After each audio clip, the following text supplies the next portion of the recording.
पहुंची तो दरवाजे पर उसकी छोटी नंद खड़ी थी और उसके भी पांव लगी। तो उसने कहा कि सुहागनी रहो सपूती आओ। उसने यह सुन पल्ले से गांठ बांधी और नंद को सोने का सिक्का दिया। तब भीतर गई तो सास ने कहा कि अरे पति की धरती पर पड़ा है, तो उसके पास जाकर उसकी सेवा करने के लिए बैठ गई। बाद में सास ने दासी के हाथ पंची खुची रोटी भेज दी। इस प्रकार समय बीते बीते मृगशिरा नक्षत्र में चौथ आया। तो चौथ में माता ने बोली करवा ले भाइयों की प्यारी बहन की करवा ले। लेकिन जब उसे चौथ माता नहीं दिखलाई दी तो वह बोली हे माता, आपने मुझे उजाड़ा है तो आप ही मेरा उद्धार करोगी, आपको मेरा सुहाग देना पड़ेगा। तब उस चौथ माता ने बताया कि पोष की चौथ आएगी, वह मेरे बड़ी उसे ही सब कहना, वह तुम्हारे सुहाग वापस देगी। पोष की चौथ आ गई, चली आई, माघ की चली गई, फाल्गुन की चली गई, चैत्र की चली गई, वैशाख ज्येष्ठ आषाढ़ और श्रावण भादों की भी सभी चौथ आई और चली गई।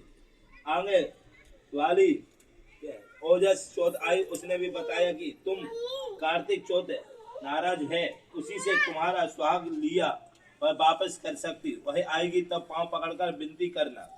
यह बताकर वह चली गई।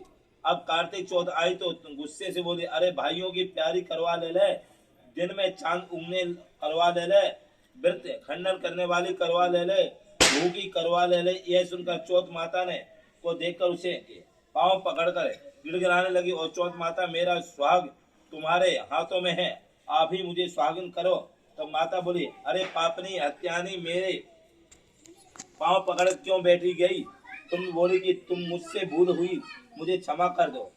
तो अब भूल नहीं होगी। करवा चौथ माता प्रसन्न होकर आंख से कज्जल नाखून से मेहंदी और टीकों से रोली लेकर छोटी उंगली से उसके आदमी को छिटक दिया तो वह उठकर बैठ गया। बोली कि आज से मैं तो बहुत सोया हूँ। बोले क्यों सोए तुम? मुझे तो 12 महीने हो गए, अब जाकर चौथ माता ने मेरा सुहाग लौटाया है। तब उसने कहा है कि जल्दी से माता का पूजन करो। जब से चौथ कहने लगी सुनो, करवा का पूजन किया तो प्रसाद खाकर दोनों पति पत्नी चौपड़ खेलने बैठ गए। नीचे से दासी आई और उसने दोनों को चौपड़ खेलते देखा तो उसने सासू जी को जाकर बताया। तब सारे गांव की यह बात प्रसिद्ध होती गई। तब से स्त्रियों चौथ माता का व्रत करें और सुहाग अटल रहे। इस तरह से साहूकार की बेटी के सुहाग दिया, उसी तरह से चौथ माता हम सबको सुहाग में रखे। यह करवा चौथ का उपवास सनातन महिमा है।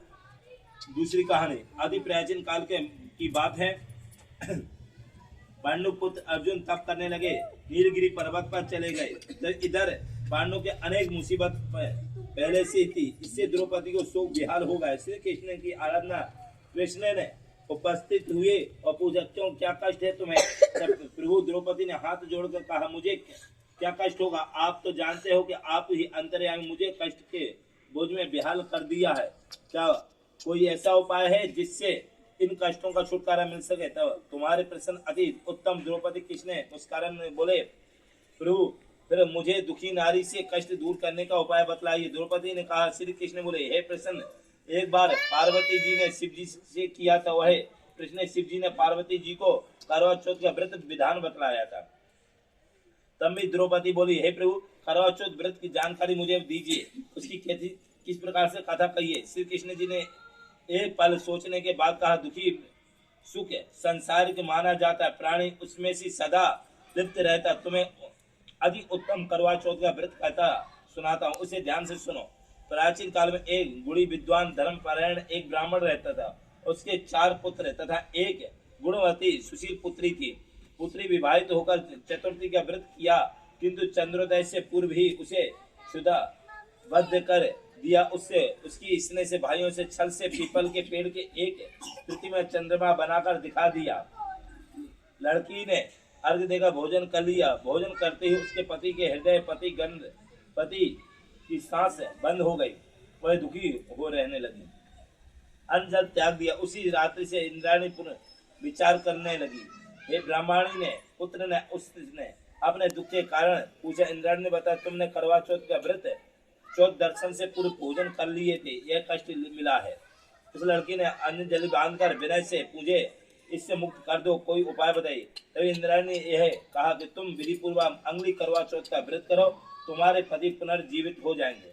कन्या ने ऐसा कहने के वचन सुन दिया, उसने पति स्वस्थ हो गए।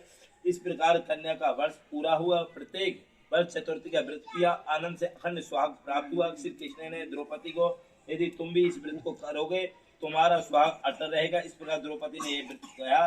पांडव सभी क्षेत्रों में विजय हुए। इस प्रकार सौभाग्य पुत्र पुत्र आदि धन धान इच्छुक है स्त्रियों को यह व्रत विधि पूर्वक करना चाहिए। यह व्रत करने से भगवान शंकर जी, माता पार्वती जी की गीत गाना चाहिए। बोली करवा चौथ माता की जय। हवन हवन का एक काम करो, यहाँ रख लो बीचों बीच, है ना? अब एक बार में हवन हो जाएगा।